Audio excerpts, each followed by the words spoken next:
पुरुषाणाम किम लक्षणम अदृढ़ राग द्वेष।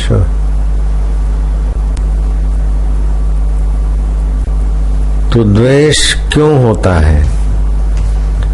द्वेष ज्ञान से होता है, समता से होता है कि अज्ञान और विषमता से होता है?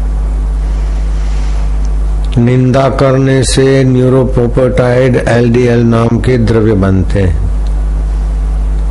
जो आदमी का मानसिक संतुलन और शारीरिक स्वास्थ्य बिगाड़ देते हैं। द्वेष करने से पित्त प्रकोप होता है, फिर खुजलाहट की बीमारी और कई प्रकार की पित्त संबंधी बीमारियां होती हैं। तो भगवान कृष्ण कहते हैं गीता के 5वें अध्याय के 23वें श्लोक में, शक्नोति ही हैव या सोढ़ुम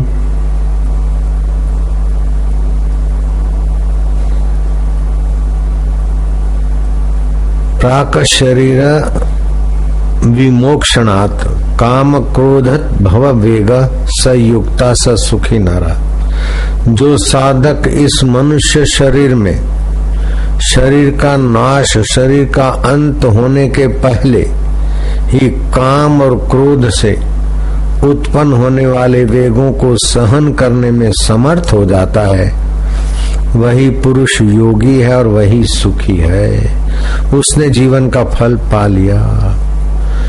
जिसने काम, क्रोध, लोभ, मोह, मद, मात्सर्य ये दोषों को शरीर के मिटने के पहले उन दोषों को मिटा दिया है, सुखी, वह सुखी है, वो उसका सफल जीवन है। तो धर्म हमें सुखद और सफल जीवन जीने के तरफ ले जाता है। धर्म के साधन अनेक हैं, रास्ते अनेक हैं, साधक की रुचि अनेक है, लेकिन धर्म का लक्ष्य सबका ब्राह्मी स्थिति के तरफ ले जाना है। जो साधक इस मनुष्य शरीर में शरीर का नाश होने से पहले ही काम, क्रोध आदि से उत्पन्न होने वाले वेगों को सहन करने में समर्थ हो जाता है, वही पुरुष योगी है और वही सुखी है। ये अपना आदमी है, ये पराया आदमी है। लोभी कुत्ते नहीं होते, अपनी अपनी लोभी के कुत्ते मिलके रहते और दूसरे लोभी के कुत्ते काटते रहते भड़।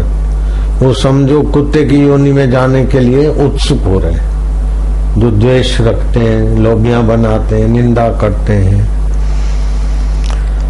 तो भगवान ऐसे लोगों को सलाह देते हैं कि शरीर पड़े उसके पहले काम, क्रोध, काम मतलब कामना, तो पहले जानो,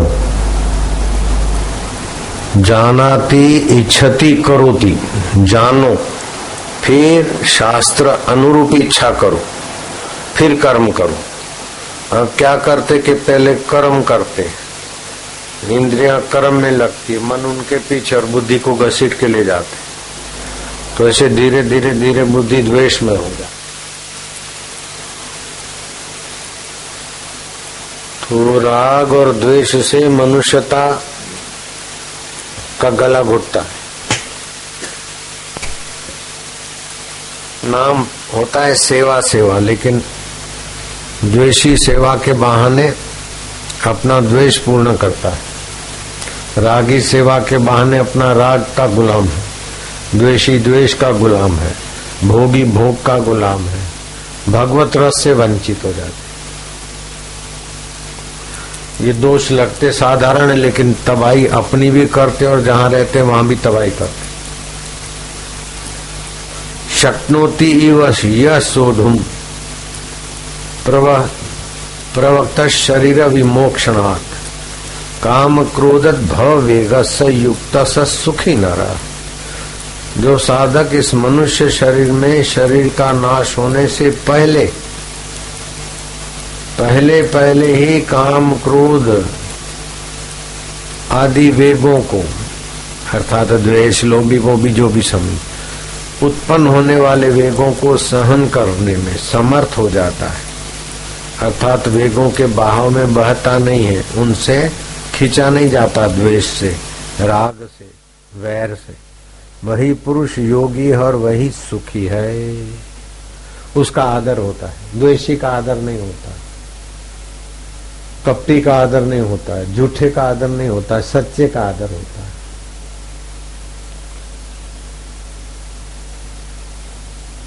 उत्पन्न होने वाले वेगों को कैसे झेले कि समुद्र में खड़े रहे।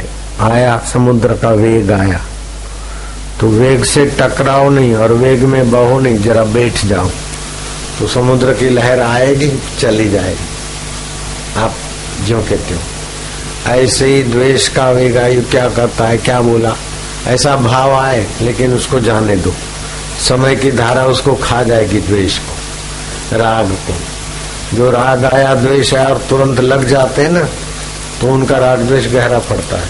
लेकिन जरा धीरज रखे तो राग का वेग भी आके उतर जाता है। जैसे लहर आई उतर गई, द्वेष का वेग भी आके उतर जाता है, ऐसे काम का वेग भी आके उतर जाएगा। लेकिन जब वेग आता है और अपने भी लगते और अपने हितैषियों को और अपने मंगल चाहने वालों को भी द्वेष, अपने द्वेष के अनुसार चलाने लग जाते हैं, तो बड़ी भारी हानि होती। विदुषानाम किम लक्षणम अदृढ़ राग द्वेष। पाठ हुआ, पेम्पलेट छपे, लाखों घरों में सुख शांति आ गई। निंदा किसी की हम किसी से भूल कर भी ना करें। सुना भी है बहरों ने, गाया भी है गूंगों ने। बहरों ने सुना है, गूंगों ने गाया है, लेकिन अमल करने की बलिहारी। निंदा किसी की हम किसी से भूल कर भी ना करें। ईर्षा कभी भी हम किसी से भूल कर भी ना करें। सत्य बोले झूठ त्यागे, मेल आपस में करें। द्वेषी मेल करके रहते हैं, लोभीबाज मेल करके रहते हैं, अहंकारी मेल करके रहते हैं। तो द्वेष, अहंकार, लोभ, विकार आदि के जो गुलाम बने हैं वो सेवा की जगह पर विकृति करते, सेवा नहीं करते, सेवा के साधनों को गंदा करते और अपना जीवन गंदा करते। तो राग और द्वेष मनुष्य को नीच योनियों में ले जाता है, और राग द्वेष रहित होने के लिए जो कर्म है, तो इसलिए भगवान कहते हैं वेग स्वयं में कुछ महत्व नहीं रखते, वेग को महत्व देते और वेग के अनुसार करते, तब वेग तुम्हारा विनाश करते।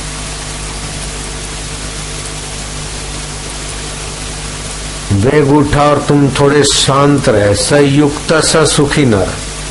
जो वेग के समय शांत रह जाता है वह सुखी। मोतीलाल नेहरू, पंडित नेहरू के बाप, मदन मोहन मालवीय को कहा कि आप मुझे 100 गालियां दे दो, मुझे क्रोध का वेग नहीं आएगा। ये वेग बड़ा नुकसान करता है मनुष्य का। मालवीय ने बहुत सुंदर जवाब दिया, बोले मैं 100 गालियां दूं, तुमको वेग नहीं आए, लेकिन मैं गाली दे के अपना दिल, अपनी जीभ, अपना मन, अपना रक्त, अपना क्यों खराब करूं? तो जिसकी हम निंदा करते हैं उस समय हमारा चेहरा कैसा होता है, हमारी मति गति कैसी होती है, ऊंची होती है निंदा करने से, द्वेष करने से। तो राग द्वेष, काम क्रोध और लोभ मोह की जब लग मन में खान, तुलसी दोनों एक है क्या मूर्ख और विद्वान। अमानता નથી, अमानता નથી, अमानता નથી। તમારું મન તમારું માને છે, તમે ગુરુની વાત માનો છો? हमने हमारे गुरु की बात मानी तो हमारी बात मानने को लोग तत्पर होते हैं। आप गुरु की बात मानते नहीं तो आपकी बात कौन मानेगा? आपकी चमचागिरी करके आपको कोई उल्लू बना के फायदा ले जाएगा, संस्था को नुकसान करेगा, आपकी बात नहीं मानेगा, क्योंकि आप गुरु की बात नहीं मानते, आप अपने अहंकार की बात मानते, आप अपने द्वेष के अनुसार जीना चाहते। वो द्वेष बहुत नीच योनियों में ले जाता है। तो श्री कृष्ण ने भगवत गीता के 5वें अध्याय के 23वें श्लोक में कहा है, शक्नोति हेव यस्सोढुम प्रक शरीर विमोक्षणा काम क्रोध भव वेगा संयुक्त सुखी न। जो काम भय वेग रोग क्रोध मोह ये वेग है, तो वेग आते हैं तो वेग के अनुसार कौन सा काम करें कौन सा न करें, इसमें तुम्हारी पुण्याई चाहिए। एक होती है इच्छा,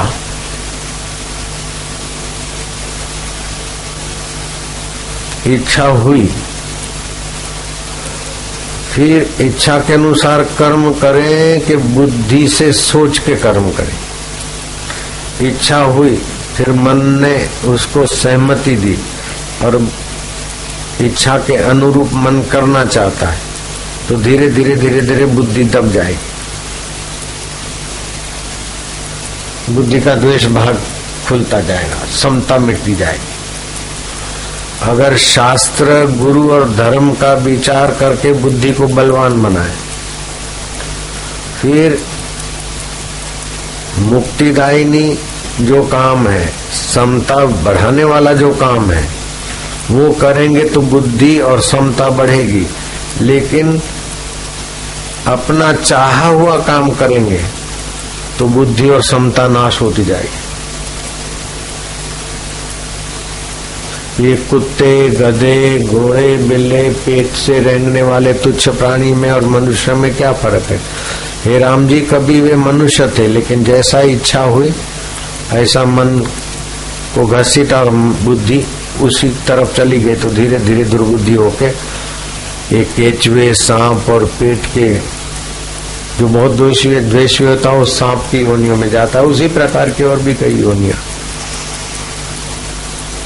तो ये 4 दिन की जिंदगी अगर इसको संभाला नहीं तो 84 लाख जन्मों की पीड़ाएं सहनी पड़ती है।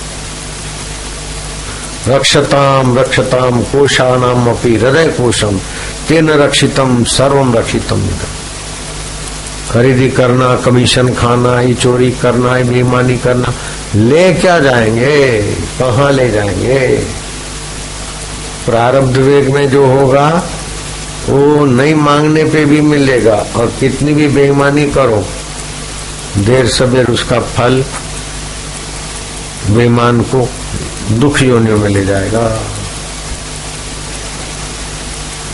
तो बुद्धि में लोभ का वेग आया, काम का वेग आया, क्रोध का वेग आया, इंद्रियों में, शरीर में, तो बुद्धि को शास्त्र के अनुरूप परिणाम का ख्याल करके बुद्धि को बलवान बनाए और वेग को सहन करे, लोभ के वेग को सहन करे। अनीति का धन क्या करना, अनीति का भोग क्या करना। पहले बुद्धि शास्त्र ढंग से बुद्धि में औचित्य अनुचित्य समझ लो। वासना कहती है कर्म करो, इच्छा बोलती है करो, लेकिन बुद्धि बोलती है उचित तो नहीं है। तो धीरे धीरे थोड़ा समय निकाल दो और मन को थोड़ा समझाओ अथवा दूसरे काम में लगाओ, तो वासना का और द्वेष का लहर शांत हो जाएगी।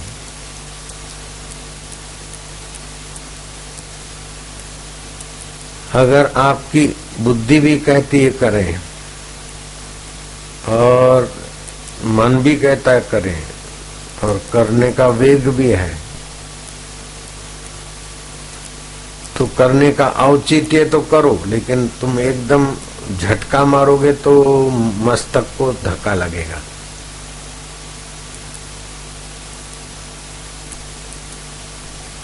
तो एक तरफ इच्छा खींचती है और दूसरी तरफ बुद्धि सहमति नहीं देती, है तो अधर्म है। और इच्छा को कि जरा कर लो, तो फिर थोड़ा जरा कर लो को थोड़ा समय गुजरने दो। जैसे लहर आई ना, आप बैठ गए, समय गया तो लहर उतर गई। ऐसे ही ये आवेग है, आवेग के समय थोड़ा शांत हो जाए, थोड़ा धैर्य रखे तो आवेग उतर जाता है। आवेग में जो खुशामद करे वो चमचे अच्छे लगेंगे, और जो आवेग के शिकार हैं वो बेकार लगेंगे। तो आवेग में आदमी अंधा हो जाता है। तो राजा ने जाकर महात्मा से पूछा कि सबसे बढ़िया उत्तम कौन सा, समय उत्तम कौन सा, व्यक्ति उत्तम कौन सा और काम उत्तम कौन सा। राजा ने कहा ये उपदेश लेना है तो पहले मैं ये खुरपा लेके बगीचे का काम कर रहा हूँ, आओ जरा मदद करो।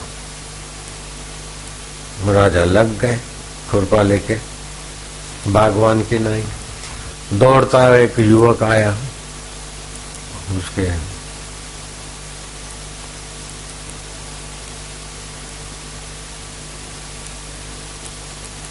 थोड़ी चोट लगी थी, आके महात्मा के चरणों में गिरा। महात्मा उठे और उसके इलाज विलाज पट्टी बट्टी बांधी। राजा ने मदद किया, उस युवक की सेवा हुई। वो युवक फुट फुट के रोया, बोले इतने दयालु राजा हैं, महात्मा की सेवा कर रहे हैं, मेरी सेवा कर रहे हैं। मेरे भाई इनके पास काम करते थे, सेना में मर गए, तो मेरे को लगा कि ये राजे लोग बड़े हरामी हैं, सैनिकों को मरवा के भी खुद मौज करते रहते हैं। तो राजा को मारने के लिए मैं तो कोशिश कर रहा था, और राजा इधर आया तो मैंने पीछा किया, लेकिन किसी से भिड़ गया तो मुझे चोट लगी। आया था यहाँ राजा को मारने के लिए, लेकिन राजा साहब इतनी मेरी सेवा की, मैं राजा आपका अपराधी, मुझे दंड दो। राजा का हृदय पिघला, बोले इतना सच्चा आदमी। बोले नहीं, दंड नहीं दूंगा, अब तेरे को तेरे भाई की जगह पे अच्छी पोस्ट दूंगा। महात्मा से पूछा कि महाराज में प्रश्न था, सबसे उत्तम काम कौन सा है, सबसे उत्तम समय कौन सा है, और सबसे उत्तम व्यक्ति कौन सा है। बोले जो काम करते हो, चाहे बागवान का काम है, मैं बड़ा राजा हूं, ये बागवान का छोटा काम नहीं, बागवान के काम में तुम मन लगा के बागवान का काम करा, सेवा किया, तो तुम्हारा कर्म योग हो गया।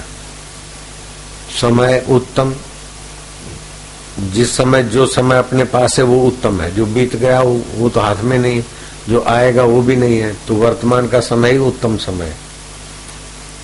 और सबसे श्रेष्ठ व्यक्ति कौन है, जो सामने आए उसमें गहरे में परमात्मा है। नामदेव कुत्ते में श्रेष्ठता देखते, तो तुमने उस युवक में श्रेष्ठता देखी, चलो बेचारा गरीब है, अतिथि है, बोलो इसकी जान बचे, सेवा की, तो बदला आपको मिल गया ना।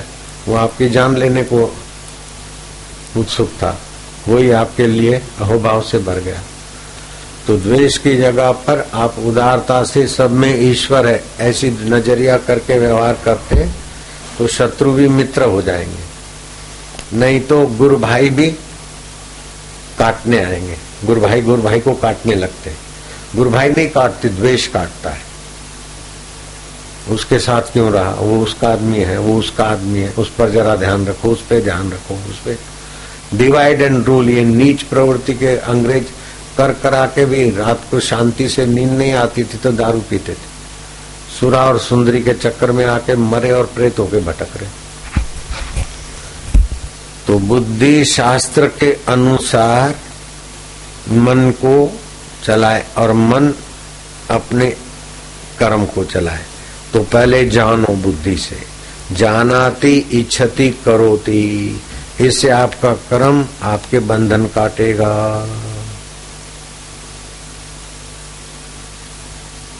नहीं अभी क्या है, कर डालो, फिर जानो, देखा जाएगा परिणाम का क्या।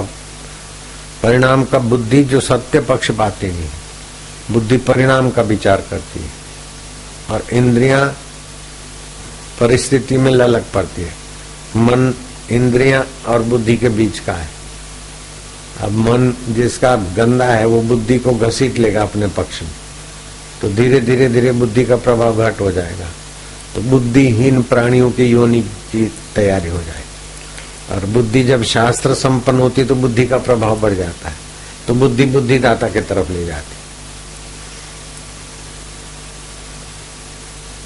तो अपने जीवन में उदारता आए, जैसा अपना गुनाह को अपन माफ कर देते हैं, अनदेखा कर लेते हैं, ऐसे दूसरे के गुनाह को उदारता पूर्वक दूसरे के दोष को निकालने के लिए भले कहो, लेकिन दूसरे का दोष देखकर आप उस पर हावी होकर अपना प्रभुत्व न स्थापित करो। उसका दोष निकले उसलिए भले आप कुछ कोशिश करो, लेकिन उसको दोषी बनाकर अपनी हुकूमत चलाने की नीचता छोड़ दो।